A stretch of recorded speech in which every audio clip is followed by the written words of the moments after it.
రోజు రోజుకి మితిమీరుతున్న కార్పొరేట్ స్కూళ్ల ఆగడాలు, నిబంధనలకు విరుద్ధంగా అక్రమ భవనాల్లో స్కూళ్లను నిర్వహిస్తున్న కార్పొరేట్ యాజమాన్యాలు, కనీసం నియమ నిబంధనలు పాటించకుండా పైసల కోసం పసిప్రాణాలతో చిలగాటం. ఇదే కోవలో కుషాయిగూడలో నకిలీ స్కూల్ ఏర్పాటు. అసలు స్కూల్ పేరుతో నకిలీ స్కూల్ ఏర్పాటు.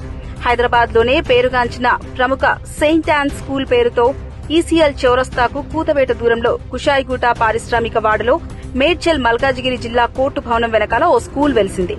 దీంతో తల్లిదండ్రులు తమ పిల్లలను ఇక్కడ చేర్చేందుకు క్యూ కడుతున్నారు.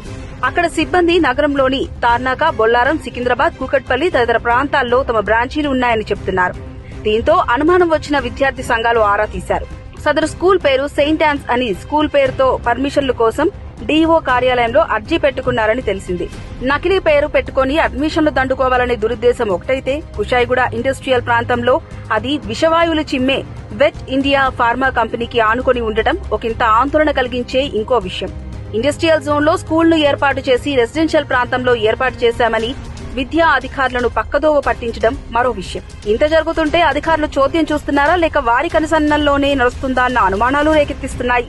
ఇప్పటికైనా ఉన్నతాధికారులు స్పందించి ఇలాంటి వారిపై కఠిన చర్యలు తీసుకోవాలని విద్యార్థి సంఘాలు డిమాండ్ చేస్తున్నాయి.